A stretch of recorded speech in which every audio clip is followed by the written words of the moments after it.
As we continue our NFL draft breakdowns, we are reviewing the NFC South today, getting to the NFC side of things. Starting in the South, the Panthers, the Falcons. We've got the number one overall pick in this division, the Saints, the Bucks. What is the outlook now in 2023 and beyond with the new draft classes of the NFC South coming up on today's Peacock and Williamson? NFL analyst Brian Peacock and former NFL scout Matt Williamson bring you expert NFL analysis every day in less than 30 minutes. Get an inside look into the NFL on the field and in the front office. With elite breakdowns, next-level analysis, and in-depth information only for the real NFL fans. This is Peacock and Williamson, and it starts now.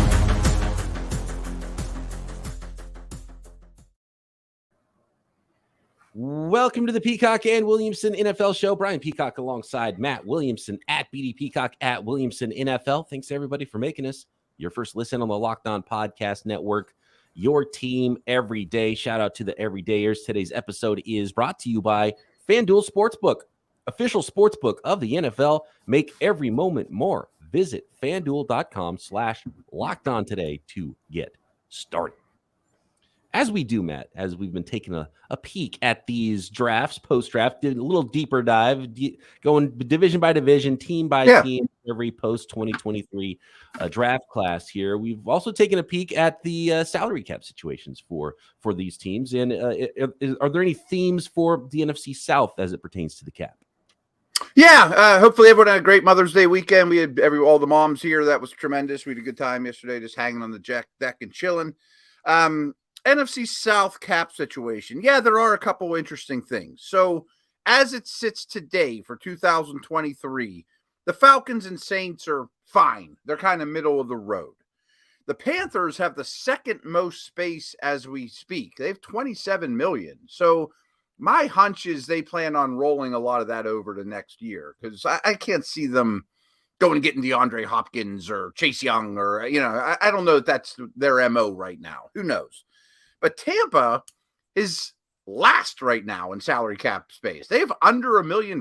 So that's a little alarming considering you still have to sign your draft picks. I mean, you'd like to take 5, 6, 7 into the season for in-season moves. But unlike a lot of rebuilding teams, they do have the Vita Veas and Wirfs and Evans and Godwins and stars that I'm sure that they can restructure, to get out of this. So that's sort of interesting. But then when we look at next year, Tampa has 32 million, which is fine. You could probably move some money around, chip out of that to get out of it now. But I would think you'd want a lot of money in your cap space next year if you're Tampa, because you're probably in the quarterback market.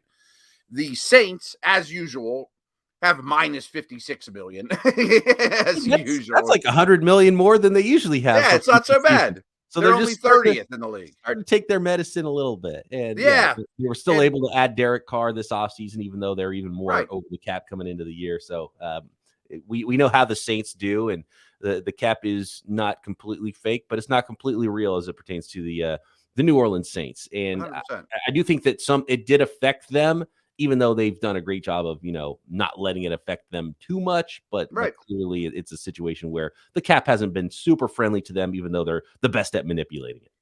And now that they have 16 million this year, maybe they can chip away a little at next year's too and not be as in bad a shape as usual. Mm-hmm. The Panthers, as I mentioned, have a ton right now and 55 for next year, which is 11th. So they should be buyers. They don't have a first round pick next year. They should be in pretty nice situation next off season to go get things they want. And the Falcons are in pretty good shape too. They got 42 million. So all in all, pretty healthy cap situations, except for the Bucks right now and the Saints going forward as usual.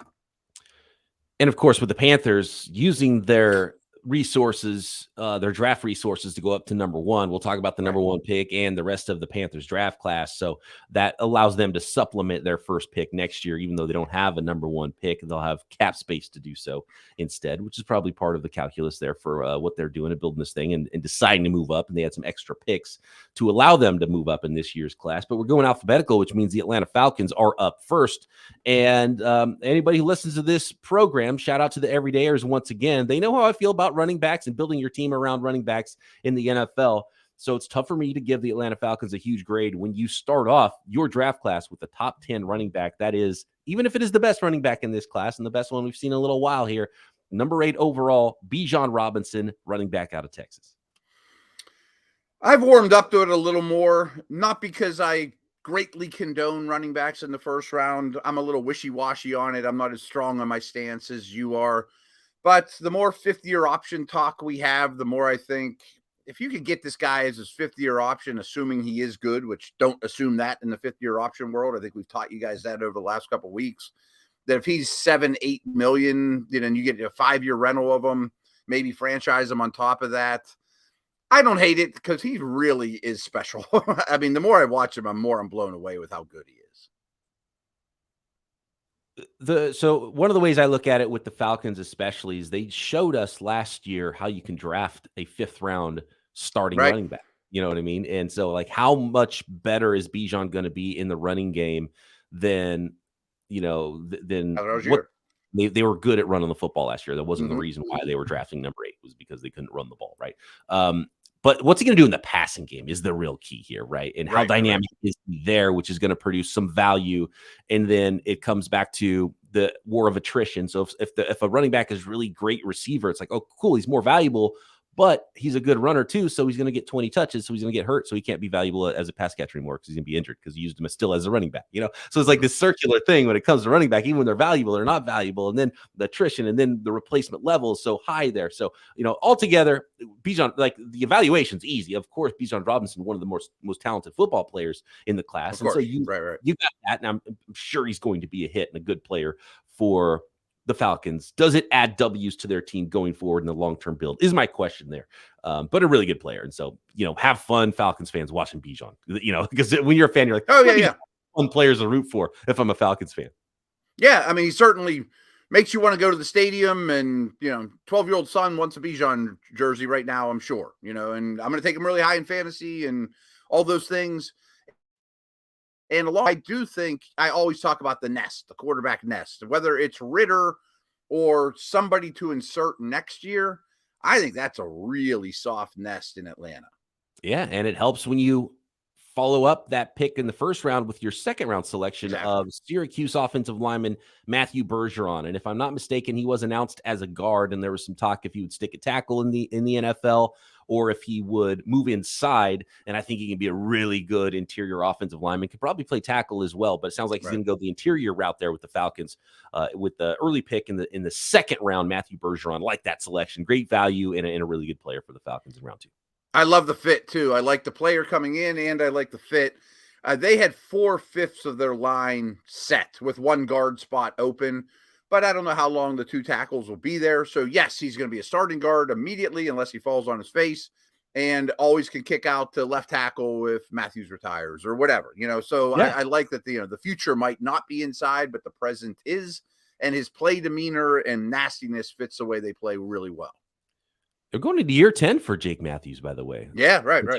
First round pick in 2014. So you got Matthews at left tackle. You probably have Bergeron sliding in at left guard. And who knows, maybe that's a short-term thing. He does kick out to offensive tackle eventually in his career. You've got the Matt Hennessy, Drew Dahlman thing happening at center. And I think it sounds like Drew Dahlman might be the guy at center going forward now, the 2021 pick instead of the 2020 pick. Chris Lidstrom at right guard, and Caleb McGarry, who was re-upped and brought back by the team as a free agent in the offseason 2019 first round pick. So they got 3 first rounders, now a second rounder on that offensive line.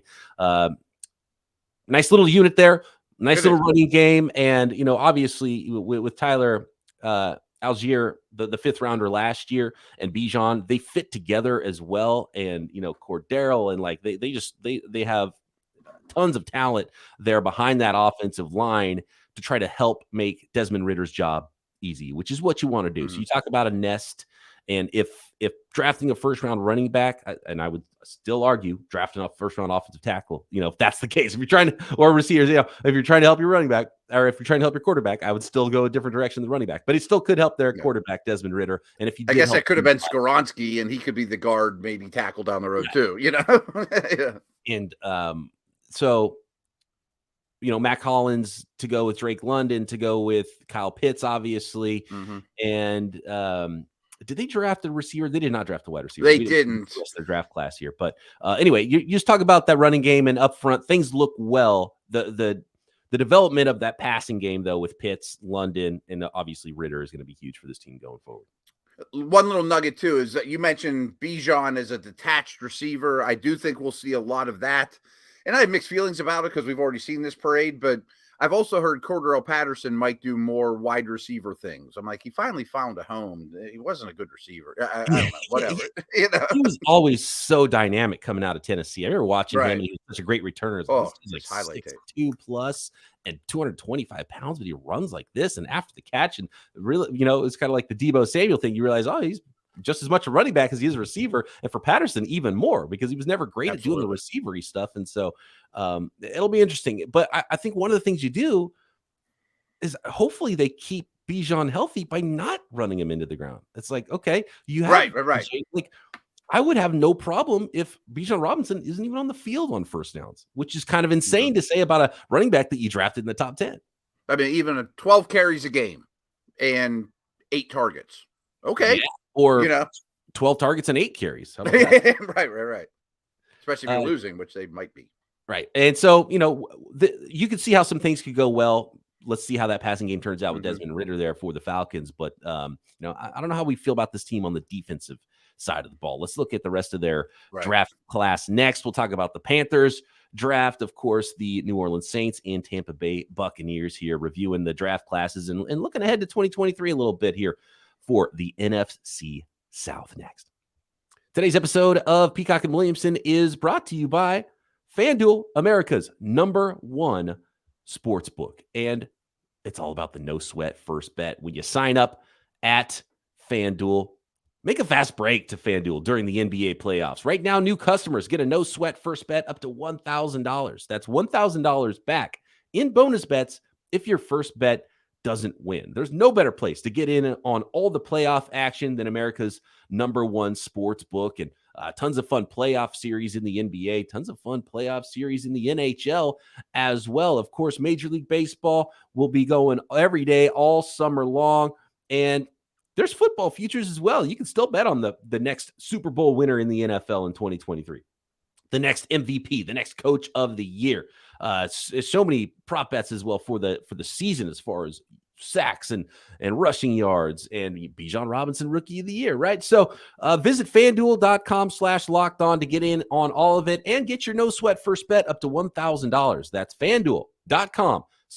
FanDuel, official sports betting partner of the NBA. All right, here we go.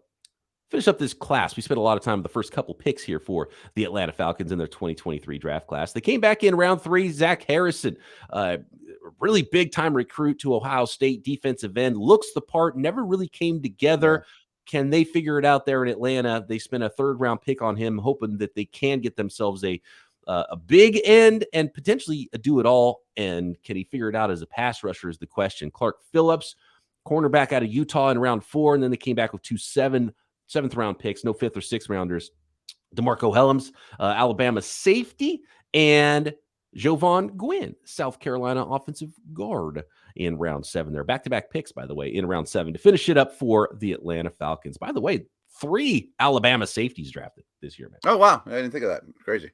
Let's just focus real quick on Harrison and Phillips. To me, you mentioned the defense. Did they do enough? Probably not, but considering that they probably had the worst defensive personnel in the league a year ago, it's a lot better now. They used some money out there, Calais Campbell and Bates. I'm kind of wishy-washy on the Harrison pick, but the Phillips pick might be my favorite. I mean, probably just a pure slot corner, but a really, really good one. Yeah, they're really opposite picks there, so you go right. 6'6", 274, Zach Harrison, 5-star recruit, and you think, man, this guy's got a super high ceiling. But then I think, well, if you were a 5-star, you went to maybe the best defensive line coach in the country at Ohio State, and they're pumping out first-round picks like nothing, and you couldn't figure it out over the course of your career. Is it just not there? Is that ceiling actually kind of a false ceiling, right? Is it right, not right. So we'll see. But I do like, there are some reps on tape. You're like, okay, it's easy to get excited when you see someone like that with all the length. And I do think he can be just, a pretty good run defender, even if he's not a great third down pass rusher in the NFL. And then you have Clark Phillips, who's the opposite. He's 5'9", 184, and just a really good player. And you love him on tape, but he doesn't have the, all the measurables that you would want to be drafted high, but I bet he ends up being a really good slot defender in the NFL. Yeah, I totally agree. So overall, I can't give the Atlanta Falcons a huge grade here. I would have liked to see them do more on the defensive side of the ball. And of course, starting off with the top 10 running back, I just don't think that's how you build a football team in the year of our Lord 2023. So I'm not going to give a high grade to the Atlanta Falcons, but there were some picks to like, especially Bergeron and Phillips. And I'd probably say Bergeron's my favorite and really completes their offensive line. So that's going to help everybody on the offense with a really good offensive line. Allows you to do what you need to do as an offense in the NFL. Lastly, I know we spent a ton of time on the Falcons. I mean, I bet, just speaking for you, what if they would have taken Skoronski at 8 and Charbonnet at 38, or Van Ness at 8 and Tank Bigsby at 75? You know what I mean? I mean, that's the way you kind of have to look at it. I love Bijan. I'm not going to kill him for that, but there's other ways to build that puzzle. It's only really a 4-man class, but I kind of give him a B minus. I would bet that they went through that scenario and they thought, what? We like Bijan and Bergeron better than Skoronski and Charbonnet because we don't think there's as big of a gap since Skoronski is going to be a guard anyway. We don't think there's that big of a gap between those two offensive linemen as there is between the running backs. I understand it. I'll buy that, but I also wouldn't even probably taken Charbonnet in the second. So good point. Yeah. I would have got defensive line there, or tried to and then go 3rd round running back maybe, or 4th round running back, or 7th round running back. I would have not worried about running back period if I was that. That's because they have backs. And it's, look, knock on the wood. I wish I could wave a magic wand and make it so NFL running backs don't get hurt, because that would change. Oh, sure. Right. And he's going to be a fun player. So have fun, Falcons fans. Don't worry about my bad grade. And I'm sure they're not. I'm sure they're not, right. The Carolina Panthers, you have to factor in the future picks that they gave up to go get Bryce Young at number 1. And Matt, I don't know if you saw the clip. DJ Moore. They gave up a ton. But I don't know if you saw the clips, because rookie mini camps around the league this weekend, and there was a clip of Bryce Young, and they're standing there I think he was getting ready to take his first snap. I think that's what it was. I saw a tweet and it was like a video. It was like, here's Bryce Young's first snap in practice as a Carolina Panther, and the offensive linemen are standing up and they're getting ready to run their play, and I'm like, Bryce Young's first snap, where is he? Oh, he's standing behind the offensive lineman. You can't see him. He's got a bright red jersey on, and you don't even know he's there until the offensive lineman bend over to get in their stance. And you're like, oh, there's Bryce Young. He was standing behind the offensive lineman like a true wall. He looks small. He looks even smaller in the NFL, which is probably not surprising. He looks smaller than he did in college football. So, you traded up the number 1. You gave everything, future picks and current picks, and your star wide receiver in DJ Moore to go up to number 1 to draft a outlier of a 5'10", 190-pound quarterback. And he looks small in the NFL. So, and he was, you watch the tape, he was the best quarterback, right? But you're taking a big chance if you're the Carolina Panthers. So, obviously a franchise-changing draft class, and it will be fascinating to follow Bryce Young's career. Yeah, and trust me, I get it. I'm sure this comes from Mr. Tepper, that we're going to go get our quarterback, whether you guys like it or not. I don't care what the cost is. That's how I do business. Go big or go home. Like watching an episode of Billions, and I've made my thoughts very clear on Bryce Young. I adore everything about the guy except for his size, and he's not for me. And maybe I'll be wrong, but don't tell me I'm wrong in October when he's 5 games in. Let's have this conversation in 2-3 years and see if he can hold up for season after season. I just really have my doubts, and it makes me feel old to take that stand. So you're an old curmudgeon-y old scout, he's tiny. And so how good is he going to be? Was he that guy? I see if you're trying to go up and get Trevor Lawrence, or, next year there might be teams fighting to go get Williams. Both those guys. Right. Derek May. But is he that guy? And even if he hits, you're like, oh, cool, we got it. It's like Josh Allen, and it's Lamar Jackson, and it's forget even Patrick Mahomes, and then Bryce Young. Are you expecting he's gonna be there? Because that's what you think by this move. And we're gonna get to the NFC North tomorrow. And I'm a little bit of a tough grader. I'm not trying to make Falcons fans mad, talking bad about drafting a running back, or make Panthers fans mad about going up and getting Bryce Young. You want to get good football players, and if they got good football players, they're going to be really happy with their draft classes. But talking about process, and I look at process, and I'm just thinking, man, I don't love the process of the first picks for either one of these two teams so far. And Bryce Young has to be like, you really think you think you traded up for Joe Montana, basically, right? Right. That's what you think you just did in getting Bryce Young. And it's hard for me to buy that and say that I believe that they also did that. But we'll see what Bryce Young ends up looking like, because he is a really good player. But when we're grading this thing out for tomorrow, we're going to get to the NFC North. Like, the Bears won that trade, not the Panthers. As to me right now, as far as process. That's a great way of looking at it. And I've never thought of that angle. I hope Bryce Young plays every snap of his career. I'm not rooting for him to get hurt. But if he does, can he be a top 6, 7, 8 quarterback even then? I don't know. I'm not certain of that either. It's right. not like just if he hits his ceiling, where is he? Is he just ahead of the Cousins tier of quarterbacks? Or is he like, okay, he's just a little smaller version of which he got compared to Patrick Mahomes a lot in the draft process. Is he just a little smaller Patrick Mahomes? Then you're doing backflips if you're the Panthers. Right. It doesn't matter how many of the players and picks you gave up for him. Can he be as good as Justin Herbert? I lean towards no. And that's the thing. You start stacking up. Well, even if he's, because Michael Vick wasn't the biggest guy, but oh my gosh, dynamic arm and dynamic athletic ability.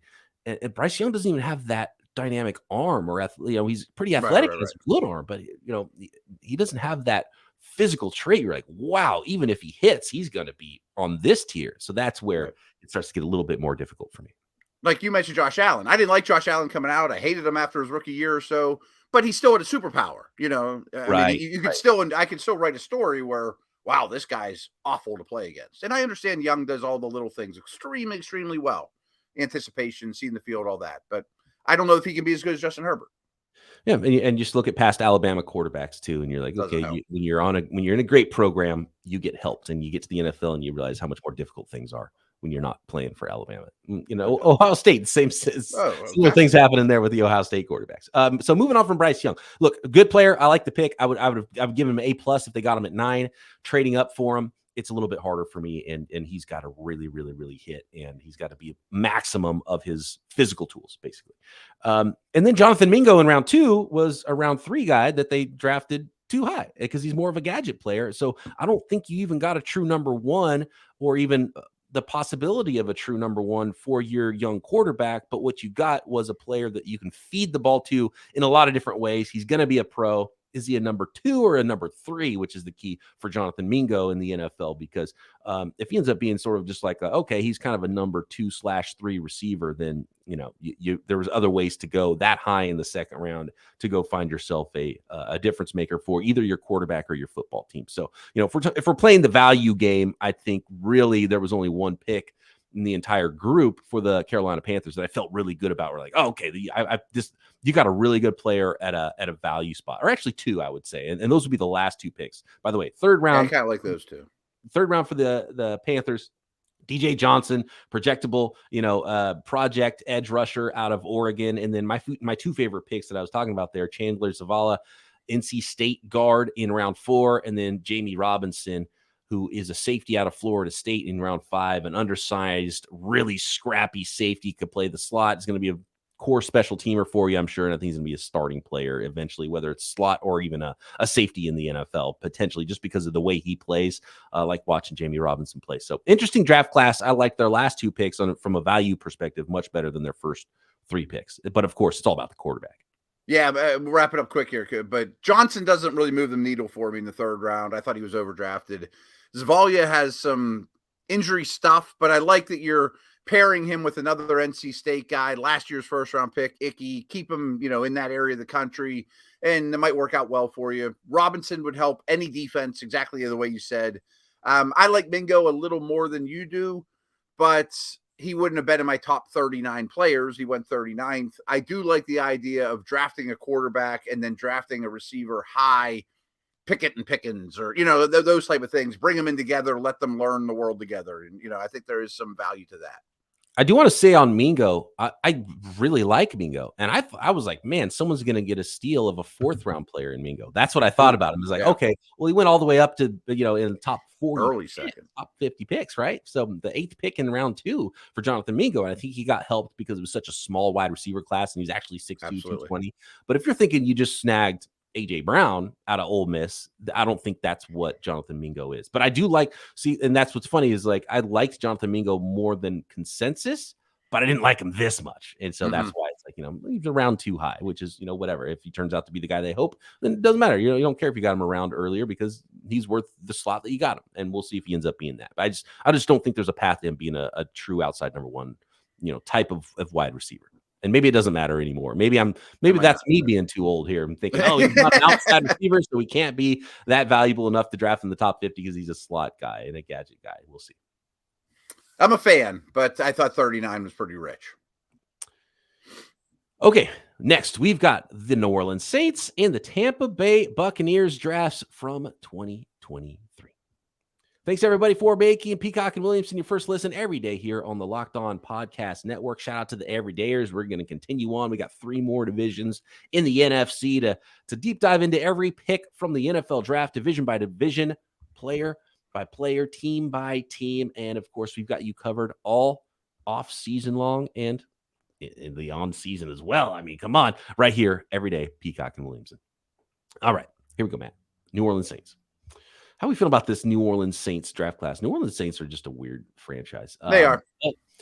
I think they did a nice job here. Kind of moving back a couple picks. Ended up with Brian Brzee, a defensive tackle out of Clemson, late in round 1. Isaiah Foskey, another defensive lineman, and end out of Notre Dame in round 2. In round 3, Kendre Miller, running back out of TCU. And actually, let's just go through this whole class because, man, I loved what the New Orleans Saints did on day 3 of the draft. They've got 3 of my favorite players in this class on day 3. They started it by moving up to the first pick on day 3 in the 4th round, getting Nick Saldiveri, Old Dominion offensive tackle. I mean, he took snaps inside at the Senior Bowl, even snapped the ball at center a little bit, but I think he can stick at tackle, at right tackle where he played at Old Dominion. So, but really a versatile player, could be a swing tackle, a valuable sub in year 1, but I think he's going to be a starter in the NFL somewhere, whether it be tackle, guard, or who knows, maybe even center in the NFL for the Saints. So love the pick out of Old Dominion, Nick Saldiveri in round 4. Jake Haener, kind of a little high. I thought he was going to end up being more of a 6th round pick, but Jake Haener out of Fresno State, if there's a quote unquote Brock Purdy in this class, I think it's him. He's got moxie, he's got toughness, he can throw the football well enough to stick in the NFL, probably a long-term backup, but who knows if he's starting games at some point, post Derek Carr for the Saints, I won't be completely shocked. There's a lot to like about Jake Haener and the way he plays the quarterback position, even though he's not a big height, weight, speed, monster. You got Jordan Howden, safety out of Minnesota in round 5, and then A.T. Perry, who I think has a chance to be a starting wide receiver in the NFL. Like, he's your classic. This is the way I described A.T. Perry pre-draft, Matt, out of Wake Forest. He's 6'3", 198. He's a 1990s wide receiver, and they're kind of going the way of Minnesota. Like, he wins the ball on the outside, wins the ball down the field. He's a good route runner, kind of a tall, skinny receiver. He ran 4.4s. I mean, what's not to like about a guy who's got some speed? He's 6'3", almost 6'4", 198 pounds. He's not the biggest guy, but, he's got ball skills. He can win the ball down the field, but he's a pretty good route runner and smooth out of his breaks as well. So to get that kind of a player in the 6th round, I'm all about it. I didn't really grade. We just talked about Jonathan Mingo. I thought the grade between Mingo and Perry certainly wasn't round 6 to round 2. I thought it was maybe round 3 and round 4, right? So fantastic day 3, in my opinion, for the New Orleans Saints. And now that I think about it, Matt, this is kind of a weird way to look at it, but physically, is Bryce Young more impressive than Jake Haener? No, less. There we go. Why is the number 1 pick on Bryce Young when you get Jake Haener in the late 4th round, too, by the way? So Haener was my favorite of those late round picks, and all of them went earlier than I thought at the quarterback position. I'm with you on Perry. I thought he was a 4th round pick, maybe even sneaks into day 2. Would it shock us 2 years from now if Perry, Olave, and is it Shaziz, the undrafted rookie from last year? I think I'm killing his name, but they may be the 3 starting receivers that they got out of 2 draft classes. So I like that a lot. Those are dynamic. That's a dynamic. Yeah, it's pretty good. Of downfield receivers too. Like, absolutely. Carr wants to uncork it down the field, and that's the way they're going to play this thing. Perry and Olave can go win the ball down the field. Absolutely. Saldiveri was my favorite pick. I think he'll be an NFL starting offensive lineman. I don't know what spot. I did a ton of Brzee work because I really thought he was in play for the Steelers at 17. and not because of the Steeler connection, but he reminded me a lot of Cam Hayward. But there's room for error there. I mean, just he came on late. His early tape's scary. I think he's a great value at 29, and their defensive tackle room was horrendous before the draft. Foskey at 40, fine. He's their type of end, though. Big power player. That's their style. And Miller just screams Kamara's going to get suspended, and, he may be the heir apparent. He's going really high in dynasty drafts, too, which I'm a little wishy-washy on. So it sounds like we really liked the Saints draft compared to the other drafts in this division so far. Well done. I think so. Yeah. I mean, they didn't pick as high, but of course, right. Well, right. Yeah. But with what they were given and they moved around a lot to find their guys, they might have 3 starting linemen in the mix, I mean, that's great. I think they potentially did get 3 starting linemen, and my least favorite is probably the second rounder in Foskey. I watched him a lot, and some people really love him, and maybe I'm missing something about his game, but I'm the same way. Something's kind of missing with Foskey to where I didn't really believe in him as a top 50 guy. There was some things to like, but some people loved Foskey. Like, maybe late round 1, and he ended up going, in the top 10 picks of round 2. I mean, this time last year, he was like, he's going to top 15. And I never did jumping jacks over him. I thought he's fine. He's a powerful guy. He fits in, but he's a second rounder, third rounder type. A little bit like Zach Harrison we talked about earlier. Yeah. You hope there's a lot more in the NFL and kind of just didn't quite get completely unlocked in the college game. Yeah. I mean, and edge rushers don't grow on trees, and they have traits. Yeah, right. Exactly. Everyone was looking for him, so they're going to go high. Absolutely. Let's finish this up with the Tampa Bay Buccaneers, Matt, who ended up with Kalijah Kancey at pick number 19. Interesting pairing of defensive tackles there now for the Tampa Bay Buccaneers alongside Vita Vea. They came back with Cody Mauch in the second round, an offensive lineman, played tackle at North Dakota State, almost certainly an interior offensive lineman there for the Bucs in the NFL. Yaya Diaby, a really explosive defensive end from Louisville. We've got, is it Servassier Dennis from Pittsburgh? I was like, thank God he's from Pittsburgh. So Matt can help me. Servassier Dennis, fantastic. Great name. Yeah.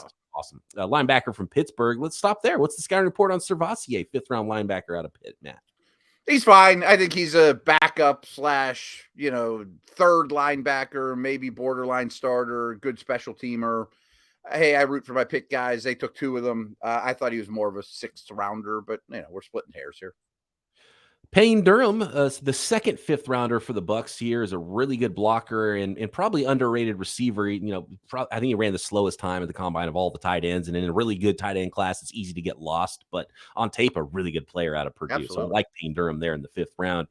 Josh Hayes, Kansas State corner in round 6. Trey Palmer, Nebraska wide receiver in round 6. Thought he might even go higher than that. And then Jose Ramirez to finish up the third 6th round selection, the final pick for the Tampa Bay Buccaneers. Eastern Michigan, outside linebacker, sort of a stand-up edge rusher, Jose Ramirez. Overall, what'd you think about this class? I think they got useful players. And the key to this one, look, maybe another class with 2, 3.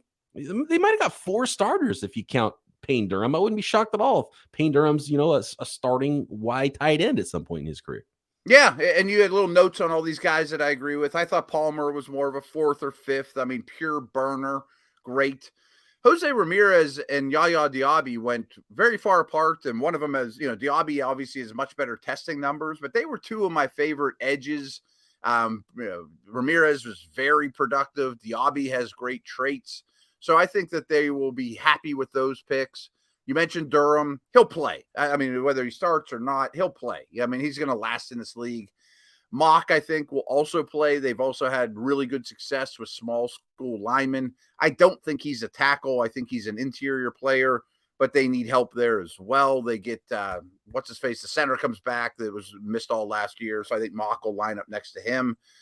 Hey, I'm rooting for Kancey. Hail to Pitt. But, I mean, he's small, and he has short arms. And I worry he might only be a passing down player, which is a high percentage of him. It ain't what it used to be. It's not like he's a designated pass rusher. And, boy, he couldn't be any different than Vita Vea. But I don't adore him. I wanted to like him more. Yeah, so he's got to hit as that third down interior rusher and be the monster that he was at Pittsburgh in the NFL. And then you have to decide what he is with an early down player. Isn't he an early down end? He's not really long enough to really project there well. Too Not at light, all. too small. Can he hold up on the interior? If you got a 350-pounder next to him, maybe that's the thought where it's like, well, whatever, he's an inside guy and we'll put him at 3 tech and we've got a nose tackle. So we're not worried about it. So maybe that's the thought with Kalijah Kancey. So we'll see. Early down values is the biggest question there for Kancey, and be a huge impact here for this draft class. Jose Ramirez is an interesting one because when you're 6'2", 242 out of Eastern Michigan, you're not going to go high, but he's so productive. So you're just hoping, Really you're like, hey, right. let's take a swing and see if he can continue to be this productive in the NFL and be that speed rusher. And Yaya Diaby is sort of just a big swing at a 6'3", 260-pound. I mean, this guy is super explosive in a straight line. He is really tight. Like, he can't turn the corner, but he shoots gaps like nobody's business because he explodes out of his stance. And so interesting player. He might even be a guy that starts on the outside, moves inside with Kancey, and then you got like passing some downs, explosive speed coming on the interior on those, 3rd and longs. I mean, they probably look at him and think, is he Jason Pierre-Paul? I'm like, that's probably a stretch. But I mean, big, powerful, base D end. And he can set the edge on early downs. Yeah. I mean, he's a powerful guy. Kancey, you mentioned it. And I think they even called him a DN when they went to the podium. Don't quote me on that. But I do not see him as Michael Bennett, who they wanted Solomon Thomas to be in San Francisco. Like, I don't think he's that big power 4-3 end that goes inside because he doesn't have the length. However, I can envision a lot of sacks coming on stunts with Vita Vea. Vita Vea just wipes out the whole offensive line and he loops behind his butt and comes screaming up the middle. I mean, that could be a really productive tactic. And with the Cody Mock pick, I think one of the things that really smart teams do is they go to the Senior Bowl and they draft the best linemen at the Senior Bowl, no matter what school they came from, right? Yeah. Like Cody Mock was one of those guys. Like, those guys just seem to hit in the NFL. Those day 2 picks, you're like, look, I don't know if he's perfect, but man, he just was a good college player, and he wrecked shop at the Senior Bowl. Let's take it. It's a pretty good hit rate there, it seems like to me. No, I think they did a nice job, and you'll be happy you have a Cody Mock next year when you're quarterback hunting. And, they didn't do a great job building the nest. This was much more defense, but yeah, I can understand it. I think it was a solid draft. I'd probably give it a B-. Yeah, solid draft there. And it, like a lot of classes, those first early picks got to hit. Kalijah Kancey, is he a 3rd down monster? It almost doesn't matter what he does on early downs if that's the case. My favorite pick is probably Cody Mock there, mid-round 2 guy to get a starting offensive lineman. Runner-up is Payne Durham, who's probably a backup wide tight end, but he'll be a useful player for a long time probably to get a nearly round 6 like that pick. Yeah, I would go Mock and Ramirez as my 2, small school. Could work out well for them. Yeah, Ramirez is a fun one. He can wash out of the league in 2 years, or he could be a guy who, when Yaya Diaby moves inside to rush next to Kancey, he runs on the field and is a speed rusher from the outside. Yeah, and a core special teamer in the meantime. It's a 6th-round pick we're talking about. There we go. That is the NFC South. What are your thoughts on the NFC South? Let us know at BD Peacock, at Williamson NFL on Twitter, or make sure you stop by to the brand new YouTube page for Peacock and Williamson and drop a comment there and get your questions in for this week's mailbag as well. Next up, the NFC North as we blow through the 2023 draft class, division by division, team by team. Talk to you then right here, Peacock and Williamson.